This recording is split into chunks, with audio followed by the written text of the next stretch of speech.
자, 이걸 좀 일목요연하게 그려보면요. 여기 아까부터 계속 그리던 거로 자료를 하나 추가해서 넣었습니다. 그래서 다시 한번 자료들을 다운로드 받으시고요. 우리 어플리케이션, VBO, VSH, FSH 이 네 가지 사이에 서로 커넥션 관계에 대해서 얘기를 해보면 우리 앱은 뭔가 벌텍스 정보들 포지션 노멀 UV 또는 텍스처를 만들어서 오픈제어 쪽에 넣죠. 오픈제어를 넣을 때 포지션 노멀 UV 또는 엘리먼트 이런 부분은 다 VBO 개체 안에 들어가 있고 텍스처 관련된 것도 핸들 값을 통해서 텍스처 정보를 넣어놨죠. 텍스처 쪽은 라인을 안 그려놨는데 이제 앱이 VSH의 퍼스펙티브, 프로젝션, 그 다음에 호모지니스 트랜스폼, 컬러를 보내려면 앱이 VSH에 연결할 땐 유니폼이라는 변수를 써서 넣습니다. 여기로 하나 더 빼가지고 여기서 다이렉트로 이쪽으로도 넣을 수 있어요. 그리고 이것도 이렇게 넣는 것도 하나 빼보십시다. 이 부분도 이따가 채워가지고 설명을 하도록 하겠습니다. 아휴 힘들다. 오늘 이걸 다 끝내려니까 너무 힘들어요. 그래서 pH 컬러가 이렇게 들어가면 VSH는 VBO하고 연결이 되는 거, 바로 이 정보들을 받기 위해서 앱을 통해서 받지 않고요. 여기 있는 정보들을 어트리뷰트 형태로 해서 받습니다. 그래서 포지션이라든가 노멀 정보를 FSH에 넘길 때, 그리고 받은 컬러를 받은 것들을 포지션 노멀 컬러로 해서 FSH에 베이딩 스타일로 넘기고 있습니다. 여러분들이 이 그림을 머릿속에 염두에 두시고서 이제 나머지를 보시면 될 것 같습니다. 그래서 앱이 또 FSH에 다이렉트로 접근을 해야 될 때는 유니폼 변수를 써서 뭔가 필요한 것들을 넣을 수가 있게 됩니다. 자, 그러면 이제 옛날 UGL 02 폴리곤 컬러라고 하는 이거 그림 그렸던 거 오픈주의 거의 초반에 여러분들이 기억나실 겁니다. 이 프로젝트로 다시 가서 내부에 보시면 솔리드 VSH, 솔리드 FSH가 있어요. 이때 우리의 목표는 뭔가 스케일도 안 된 상태에서 VBO를 처음 배워서 1과 여기 이 길이가 1, 이 길이가 1인데 스케일이 안 되어 있어서 지금 똑같이 삼각형 하나로 표현되고 있죠. 얘를 단색으로 채워놓은 코드가 어떻게 동작했는지 VSH하고 FSH를 확인해 보겠습니다. 이때 보시면은 P버, P템프, P폴리, 그리고 디퓨즈는 100이라는 숫자가 있었던 거 다시 옛날 코드 보시면은 아실 거고요. 자, 그러면 VSH는 어떻게 하냐? VBO랑 연결하기 위해서 위에 어트리뷰트 다음에는 색깔 정보들을 넘겨주니까 여기에는 여기 베링이 있잖아요. 이 베링은 여기 있는 베링 3개랑 연결합니다. 이거 제가 좀 위로 올려서 보기 좋게 바꿔보겠습니다. 이렇게 써놓으면 좀 더 한 번에 보기가 편할 것 같습니다. 자, 애니메이션으로 제가 표현을 해놨기 때문에 자, 여기 디퓨즈 색상 우리가 넣어놓은 거를 어떻게 했냐, 유니폼을 써서 여기에다 먼저 넣습니다. 그죠? 그래서 유니폼을 써서 VSH 안에 디퓨즈라는 색상이 들어갔고요. 이걸 베링에다 다시 넣습니다. 이 안에서는 이 코드가 이미 GPU 안에서 동작하니까 유니폼으로 들어온 거는 베링이라고 하는 코드에 그대로 연결이 됩니다. 이것도 좀 더 작게 그려서 한 번에 다 보이게 해야겠다. 아씨, 크기를 줄이면 되는구나.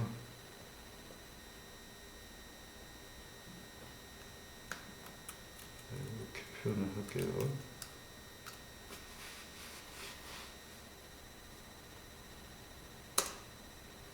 자, 디퓨즈 C++ 코드에 있는 게 유니폼을 써서 여기에 들어왔고요. 이 녀석을 다시 디퓨즈 유니폼으로 들어온 거를 베링 여기 정의되어 있죠. 여기에다 넣습니다. 그러면 베링을 통해서 이쪽으로 디퓨즈 베링 얘는 똑같기 때문에 이제 색깔 RGB 색상에 대한 정보가 여기로 들어와 있고요. 얘는 FSH입니다.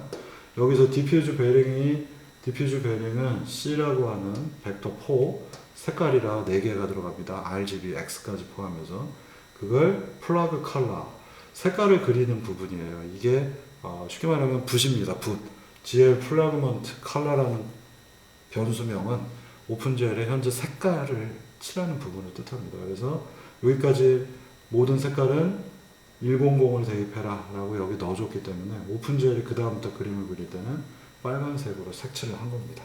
이런 과정으로 데이터가 실제 연결이 되어 있었습니다. 자, 그러면 이제 또 다른 코드 볼까요?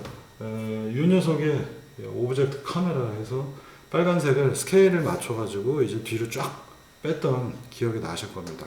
이 부분의 코드가 어떻게 동작하는지 똑같이 VSH, FSH에서 보시면은 얘의 위치가 변동된 거기 때문에 VSH만 영향을 받습니다. 그래서 여기 보시면 벌텍스 정보가 VBO에서 읽어드렸고요.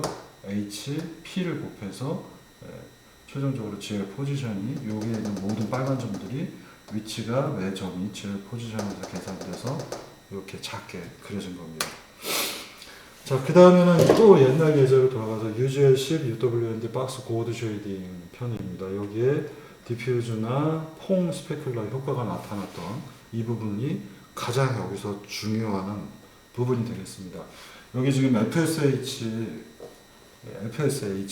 벌텍스 쉐이더 VSH는 이해가 가셨다면 여기에서 어떤 일이 벌어졌는지 한번 보세요. I 포지션은 여기 VSH에 있는 게 FSH 쪽으로 I 포지션이라는 형태로 여기에 데이터가 넘어왔습니다. 베이링으로 넘어왔어요. VSH에서 계산된 I 포지션이 이쪽으로 넘어왔고요. 이때 컬러를 보시면은 벌텍스 정보가 모델하고만 곱해져요. 프로젝션을 하지 않았기 때문에 얘가 3차원 공간상의 호모제니스 트랜스폼 모델에 의해서 뭔가 회전이 됐을 때 이 포지션에 해당하는 정보를 FSH에 넘겨줘서 점 P라고 제가 정의를 했습니다. 자, 그리고 나서는요, 여기에 있는 코드들을 보시면은 와씨 뭔지 모르겠는데 000에서 P를 뺐어요. 바로 점 현재의 위치, 내가 관심 있는 점의 위치를 0하고 P를 뺐고요. 노말도 여기서 계산한 게 이쪽으로 넘어옵니다. 그래서 노말 알게 됐고요. 그래서 L이라고 표현했습니다. L. 여태까지 그 레이 트레이싱 예제에서 보시면은 이게 레이입니다. 레이. 우리가 레이를 여기서 구했고요. 도트 프로덕트하고 맥시멈 있고 LAMB, 람베르티안, 스페큘러 팩터, 그다음에 리플렉션이라는 함수를 써서 리플렉션 벡터를 구했고 노멀라이즈하고 그다음에 뭔가 파워 함수도 있네. 스페큘러 앵글, 백승을 하는 부분이 있죠. 그리고 나중에 보니까 앰비언트 디퓨즈의 CQ 여기 보시면은 코사인 결과입니다. L하고 N하고의 결과. 그리고 스페큘러 베어링에다 스페큘러가 바로 이 부분 파워한 걸 곱하니까 바로 이 부분이 여러분들이 레이 트레이싱, 레이 캐스팅 예제에서 보셨던 코드하고 똑같은 게 솔리드 FSH 안에 들어가 있는 겁니다. 그런 거였어? 네. 자, 그럼 이걸 하나하나씩 추적해서 이제 보시겠습니다. 오픈GL은 저절로 지가 알아서 우리가 레이 트레이싱 할 때 여기에 빛이 쏴져서 이 부분의 위치를 구했어야 되잖아요. 인터섹션 포인트. 이걸 자기가 알아서 오픈GL에서 계산을 한 겁니다. 레이 마칭 기법에 의해서 이 점의 위치를 찾아냈어요. 그 점의 이 위치에 해당하는 게 바로 여기서 I 포지션. 하나의 벌텍스 정보가 모델을 통과해서 I 포지션에 이 부분이 저장이 되어 있는 겁니다. 요 바로 이 점의 정보가 I 포지션입니다.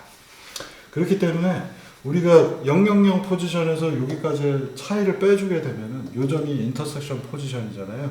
000에서 여기까지 빼게 되면 우리는 레이 트레이싱에서 쓰는 레이 값을 계산을 할 수가 있다라는 얘기가 되겠습니다. 이 생각을 가지고 코드를 다시 보시면요. P, I 포지션 P는 어디냐? 바로 요 점입니다. 요 한 점. 요 점.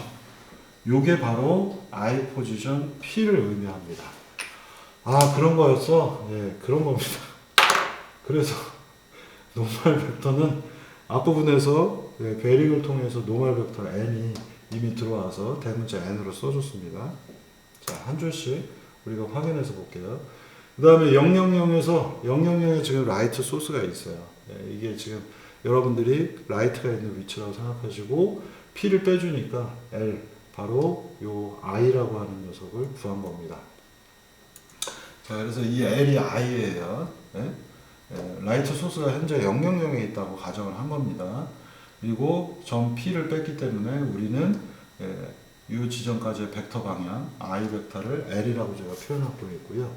그 다음부터는 이제 여기까지의 기본적인 정의가 끝나고 나서 보면 여러분들이 람베르티안 모델을 가지고 이 부분 코드를 이해하실 수 있습니다. 다음 걸 보시면은 i하고 i가 l이잖아요. i하고 n하고 도트 프로덕트라면 코사인 세타가 나오겠죠. 바로 이 부분입니다.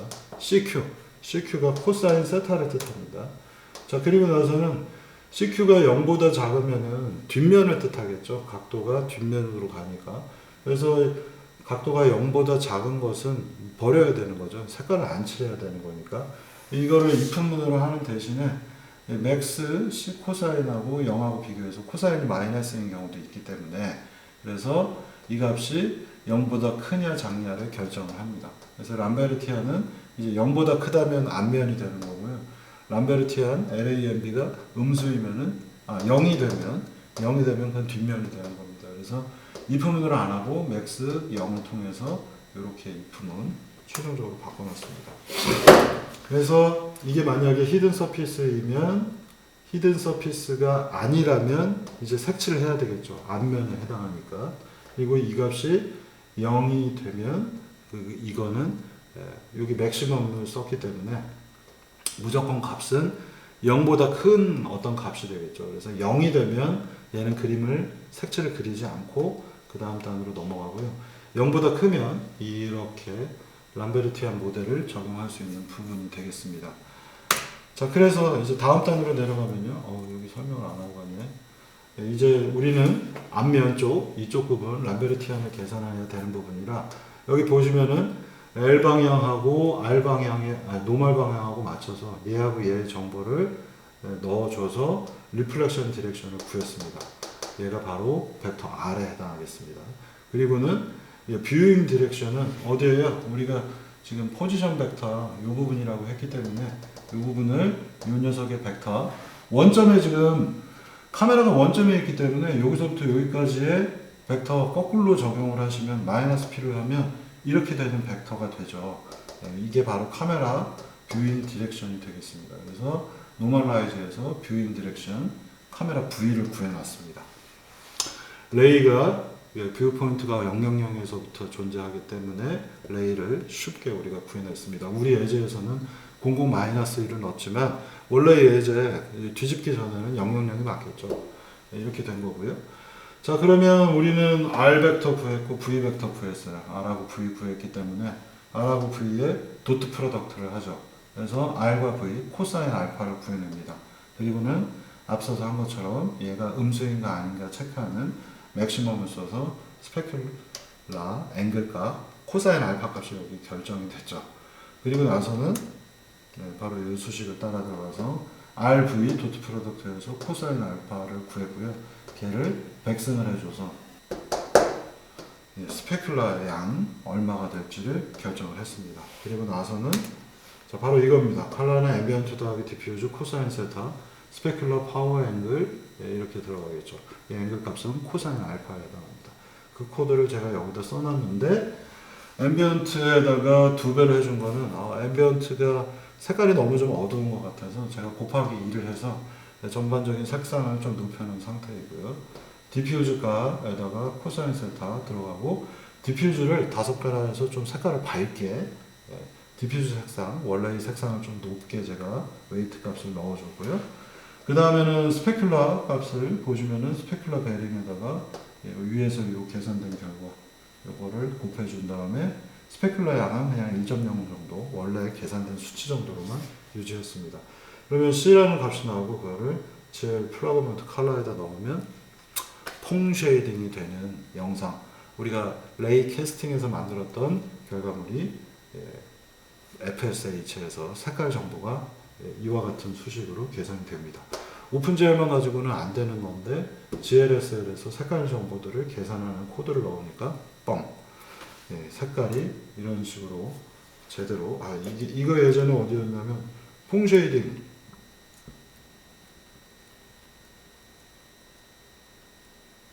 바로 여기 UGL10 박스 코드 여기를 보시면 되겠습니다.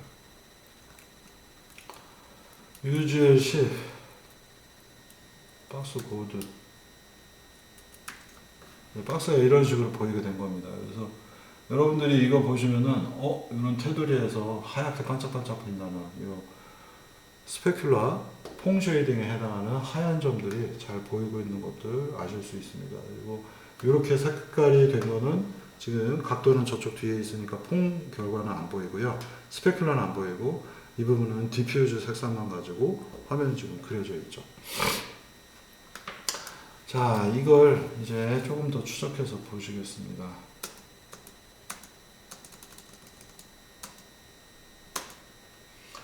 자, 유즈 40 예제에서 보시면은 두 개의 서로 다른 디퓨즈 예제들을 제가 넣어놨어요. 그래서 색깔이 서로 다르게 보이도록 우리가 세팅할 수 있습니다. 무슨 얘기냐면 앞서서의 그 람베르티안 모델 다 적용해서 똑같은 코드가 들어가 있는데 우리가 이 CQ는 뭐예요? I하고 N하고의 관계를 뜻하죠. 이게 노멀, 이게 I입니다. I하고 N의 도트 프로덕트 값, 이게 CQ라고 좀 적어놨는데요. 이 값을 인위적으로 여기에 디퓨즈 값하고 곱해지게 되어 있는데 인위적으로 20보다 작다, 20으로 나눴다, 참. 20배를 낮추게 되면 어떻게 될까요? 그리고 0보다 작으면 무조건 0이다. 마이너스 색상은 없으니까. CQ 값을, 코사인 세타 값을 20분의 1로 툭 낮추면 어떻게 되나요? 색깔 전체가 원래 밝은 데서 이렇게 어둡게 보이게 되겠죠. 똑같은 각도에서 보시더라도 이 코사인 값을, 디퓨즈 값을 색깔을 전반적으로 20으로 나눠서 되게 낮춰놓으면 거의 5%만 사용을 하게 되면 원래 코사인 세타 값에서 20으로 나눠주니까 전체의 5% 정도만 쓰는 거잖아요. 색상이 쫙 어두워지면서 이와 같이 바뀝니다. 주제학 사항은 뭐냐면요. 프로그램을 한 줄도 고치지 않았어요. 그러니까 EXE 파일을 만드는 오픈젤은 한 줄도 고치지 않았는데 GLSL만 수정을 하시면은 영상물의 결과물이 이런 상태에서 이렇게 바뀐다는 얘기입니다. 자, 유즈 40 박스 모드 쉐이딩, 아까 이거 다 얘기 드렸던 부분이고요. 이 코드를 추가해 넣냐 아니냐입니다. 이게 없을 때는 이렇게 보이는데 이걸 추가해서 넣게 되면 색깔이 5%로 줄어드니까 이와 같이 영상이 나오게 됩니다. 또 이걸 가지고요, 앰비언트 부분도 수정을 해보겠습니다. 마지막 줄을 보시면은 이렇게 마지막 줄을 지금 한 줄에 보일 수 있도록 이렇게 해놨는데 앰비언트를 곱하기 2를 해놓은 것과 앰비언트를 곱하기 1을 해놓은 거에 두 가지 다른 결과를 보실 수 있습니다. 앰비언트를 높였잖아요. 2배를 해서 높였잖아요. 앰비언트가 높아지면 어떻게 되나요? 주변 전체의 광량이 증가하니까 밝게 나타났고요. 앰비언트를 곱하기 1로 해서 반으로 줄여놨더니 어둡게 나타나는 겁니다. GLSL 코드만 변경을 시키셔도요, 전체 색감들을 다 조절을 할 수가 있습니다. 프로그램을 고치지 않고요. 자, 그 다음에 유즈 40을 계속해서 고쳐보겠습니다. 몰 스페큘러 파워 값을 바꿔보는 거죠. 그래서 파워량을 100이 아니라 1000으로 바꾸게 되면 이렇게 보이던 게 이렇게 보이게 바뀝니다. 이 첫 번째 경우고요. 하얀 면이 파워 값을 100에서 1000으로 올렸기 때문에 좀 더 각도가 좁은 데만 하얗게 보이고 이렇게 허여물건 것들이 쫙 사라지는 현상을 보실 수 있겠고요. 또 이 예제에서 여기는 파워가 100이고 여기는 파워가 1000입니다. 이 부분 코드를 얘기하는 거예요. 이 상태에서 GLSL을 바꿔봅니다. 스페큘러 양을 5배로 늘렸어요. 아까는 1이었는데 이 부분의 코드를 5배로, 여기 보시면 곱하기 1.0이었는데 5배로 높이니까 색상 전체가 어떻게 돼요? 각도의 변화는 없어요. 각도는 이렇게 넓게 결정하는 거는 파워 R.V의 이 값에 따라서 결정이 되는 겁니다. 이 넓이는. 여기는 좁아져 있고요. 근데 이만큼의 넓은 영역을 전부 다 5배나 스페큘러 값을 높이게 되니까 뻥 하고 화투장처럼 태양이 등장을 했죠. 이렇게 여러분들이 그래픽이라고 하는 것에서 GLSL의 숫자들을 어떻게 조정하냐에 따라서 똑같은 영상을 가지고 완전히 다르게 보이도록 재설계할 수 있습니다. 이게 레이트레이싱 쪽을 여러분들이 고생해서 배우시는 이유 중에 하나이고요. GLSL 코드만 조절해도 보이는 색감들을 완전히 다르게 재조정할 수 있습니다. 자, 여기서 이제 간단하게 여러분들이 여기까지 이해가 됐다면 조금 재밌는 것들을 하나 다뤄보도록 하겠습니다. 사실 여기에 쓰고 있는 방법은 좀 촌스러운 방법인데요. 여러분들이 재미로 해보는 겁니다. 프라그먼트 쉐이더를 써서 원래 프레임 버퍼를 쓰게 되면 완벽한 게 가능은 하긴 하지만 제가 완벽한 거 하나 보여드리고 이거 카툰 렌더링은 설명 먼저 하고 하겠습니다. 제가 좀 오늘 많이 찍으니까 여러분들도 아마 피곤할 거고요.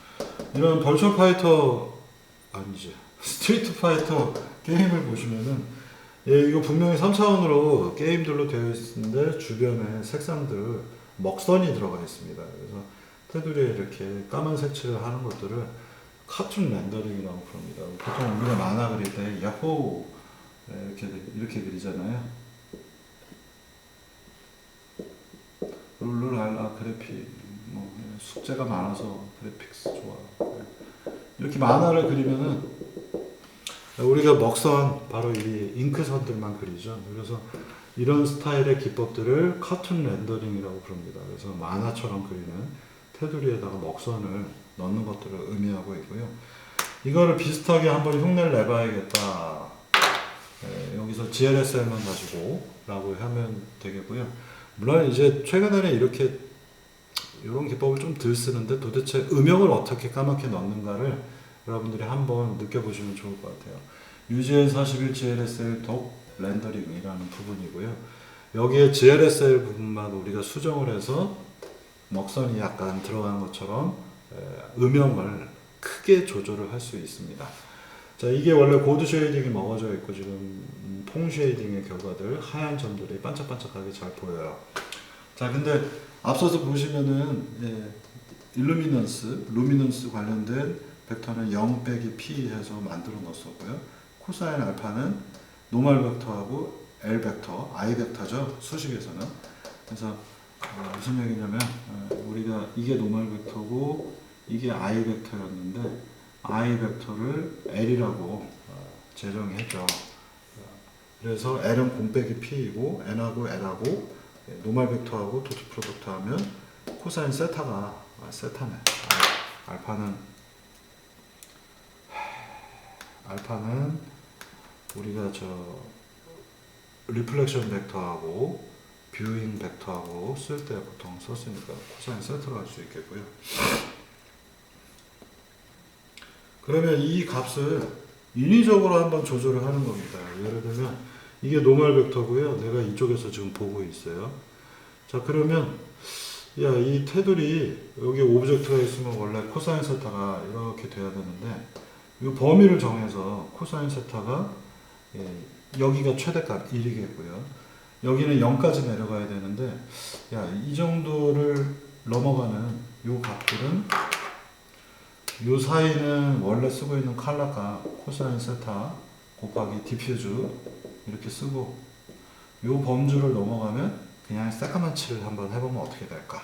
그러면 우리가 실린더가 있으면 여기에 노멀 벡터가 이 정도 라인들을 넘어가게 되면 여기는 시커먼 칠을 한다는 의미가 되겠죠. 그러면 이런 효과가 나타날 수가 있게 됩니다. 자, 그래서 이런 코드를 한번 짜보겠습니다. 테두리를만 시커멓게 나타나게 하기 위해서 이렇게 코드를 바꿔봅니다. 조금 복잡하게 제가 절차적으로 했는데 코사인 세타 값이 n하고 l입니다. 바로 이 수식이고요. 여기 또 세타인데.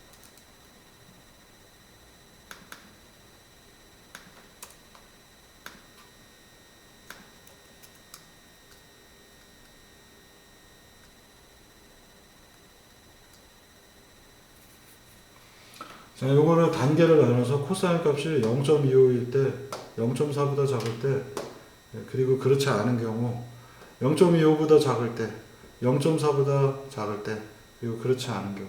그렇지 않은 경우에는 원래 썼었던 어디 갔냐? 코사인이니까 코사인이 3단계로 나온 거죠. 여기는 플러스부터 사용을 해서 0에서 1 사이가 될 텐데 0.25일 때, 0.4일 때, 그래서 여기는 빨갛게 보이게 하고요. 여기는 까맣게 보이게 한번 코드를 짜보겠습니다. 여기에 각도값 이걸 알파라고 세타라고 합시다. 이거를 다 알파로 표현했네. 그냥 뭐 이대로 진행하셔도 될 것 같습니다. 그래서 이거보다 작을 때는 요 색보다 작은 영역, 0.25보다 작을 때는 이렇게 까만색이 나타나도록. 그러면 이제 바운더리, 껍데기, 진한 색깔이 나타나도록 하는데 앰비언트에다가 여기서 내가 계산한 C값 0.25보다 작은 것들이잖아요. 그래서 0.25보다 작으면 0.1도 있고 마이너스 0.1도 있고 마이너스 1도 있습니다. 그것들의 맥시멈 C하고 0을 쓰니까 0보다 작은 건 무조건 0이 되겠고요. 까만색이 되겠고요. 코사인이 음수인 거는 무조건 까만색 0이 되게 하고 0.25보다 작은 것들은 약간의 C에 대한 값을 유지해서요. 그 C하고 앰비언트랑 곱해서 컬러를 만들었습니다. 앰비언트랑 곱해야 되는 이유는 앰비언트가 섀도우, 그늘 영역들을 뜻하기 때문에 그렇고요. 그래서 이 컬러의 대신에 A가 RGBA입니다. RGBX 또는 RGBA 블렌딩 요소만 1-C를 해서 색깔 조절을 좀 해봤습니다. 그래서 컬러를 색깔을 만들어내고 얘네들은 대부분 다 되게 진한 색들이 표현이 되겠고 C가 높아지면 높아질수록 C는 높아져도 0.25밖에 안 되잖아요. 1-0.25로 C가 높아지면 이쪽으로 오면 올수록 알파 값을 점점점 흐리게 만들었죠. 그래서 얘가 이렇게 오면 흐리게 되고 이렇게 가면 진하게 되는 형태들로 문제를 만들었습니다. 그래서 이쪽에 바깥쪽 테두리들은 까맣게 좀 보이게 하고 0.4보다 작은 것들은 솔리드 색깔로 채우자. 그래서 앰비언트 C는 0.1로 해서 그냥 단색으로 채워놨어요. 그래서 앞서의 예제를 보시면 원래는 디퓨즈가 영향이 이런 부분들에 섀도우가 살짝씩 먹는 그늘진 장면들이 나오는데 여기서부터는 색깔이 되게 둔탁하게 꺾입니다. 이런 영역들이 0.4인 부분이에요. 이거 확대해서 보시면은 색깔이 동영상에서 잘 안 보이실 텐데 여기가 다 단색으로 채워져 있어요. 약간 빨간색으로. 이게 바로 코사인하고 상관없이 0.1을 대입해서 색깔을 동일한 앰비언트로 채워넣기 때문에 이런 일이 벌어진 거고요. 그렇지 않은 부분이 이제 이쪽 앞부분입니다. 이만큼의 영역에서는 각도로 보시면 약 66.4도가 되겠습니다. 이 값이 0.4보다 크기 때문에 66.4도에 해당하는 것들은 스레시홀드를 계산해서 뭔가 적당히 특정한 색깔이 변하면서 디퓨즈가 될 수 있도록 조절을 했습니다. 이렇게 3단계로 해서 보면 영상이 특이하게도 이와 같이 보이게 됩니다. 그래서 카툰 렌더링을 간단하게 살짝 흉내낸 작업이고요. 이런 식으로 우리가 GLSI를 바꾸면은 여기에 예제가 있나 모르겠다. 좀 다양하게 우리가 볼 수 있는데요.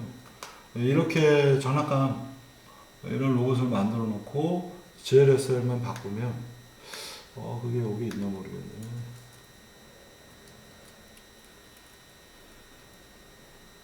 이렇게 먹선이 들어간 것 같은 효과로 바뀌겠죠. 그래서 이런 데 보시면은 까만색이 들어가 있는 것처럼 보이게 여기 테두리 진하죠. 이렇게 완전 효과가 다르게 나타날 수 있습니다. 그래서 이런 데는 지금 보시면은 빨간색 테두리 주변에 뭔가 세팅을 잘 해가지고 그럴듯하게 먹선이 들어간 것 같은 효과를 만들 수가 있겠고요. 얘는 테두리가 까만색이라 제가 제거하고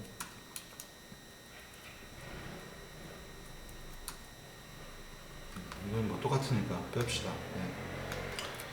자, 그리고는 요새 이제 여러분들이 루프에서 보고 있는 많은 영상들은요, 이것과는 사실 다릅니다. 원래 이번에 조금 제가 시간이 나면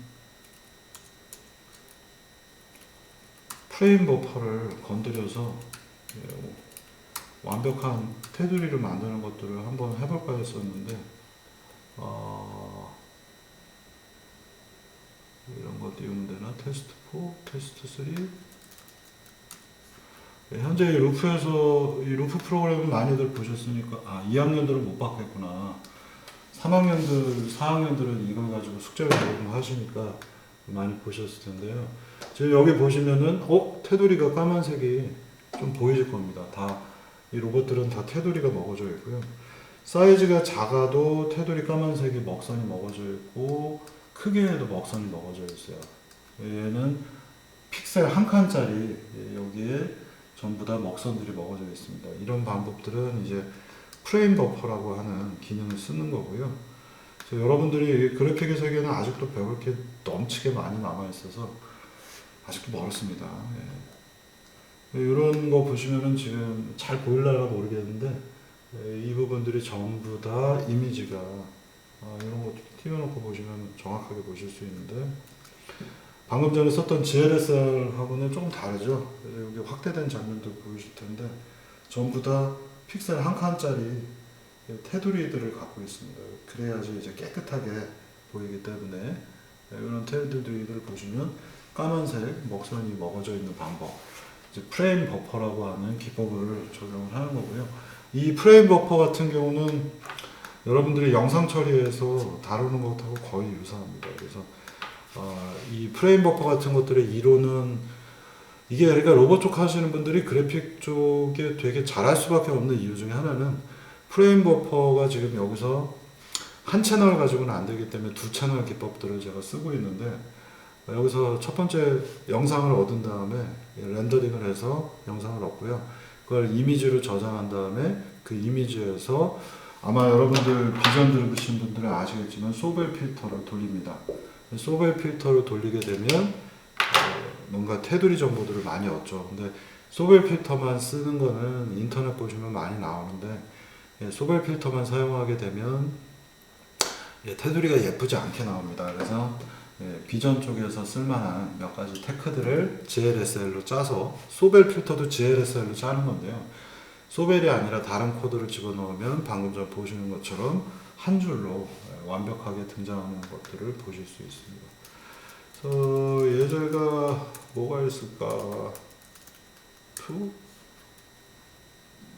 사람이 등장을 해야 보기가 편한데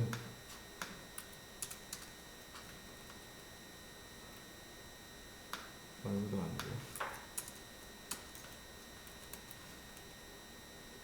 이런 거 보시면 좀 나을 것 같네요. 여기에 사람을 보면 사람 테두리가 까만 것들이 잘 보이죠. 그러니까 작을 때 오히려 한 픽셀인 게 잘 보이고 늘려도 픽셀 단위들이 다 한 칸씩 유지하는 거 보실 수 있습니다. 그러니까 비전 쪽에서 사용되는 기법들을 적용을 해야 됩니다. 이거 웃기게도 그래픽을 잘하는 것이 프로그램만 잘 짜는 거하고 전혀 상관이 없고요. 그래픽을 잘하기 위해서는 비전도 알아야 됩니다. 그래서 비전에서 쓰고 있던 테크로 여러분들이 텍스처 관련된 거 건드리는 거 보셨잖아요. 마찬가지로 여기도 이미지를 GLSL로 비전에서 쓰는 테크들을 이용해서 픽셀들을 따내게 되면 지금 보시는 것처럼 한 칸짜리 카툰 렌더링을 완성할 수가 있습니다. 이런 기법들이 실제로 CAD 프로그램이나 이런 데 쓰이고 있고요. 여러분들이 그래서 로봇 쪽의 테크들을 다 알게 되면은 할 수 있는 기법들이 되게 많아서 항상 이건 이제 여러분들이 내년에 아마 해야 되겠죠. 그래서 인버스 키네마틱스 예정에 있지만 한번 보시면은 이제 로봇들끼리 서로 움직여서 이런 과정들이 그래픽이냐 이게 로보틱스냐 그래픽스냐 혼동스러운 영역 중에 하나입니다. 그래서 그래픽스 수업에서 배우시는 것들 중에 비전도 써야 되고 뭐 써야 되는 것들이 굉장히 많습니다. 그래서 나는 로봇공학은 글른 것 같으니 나는 그래픽 열심히 배워서 게임이나 만들어야겠다.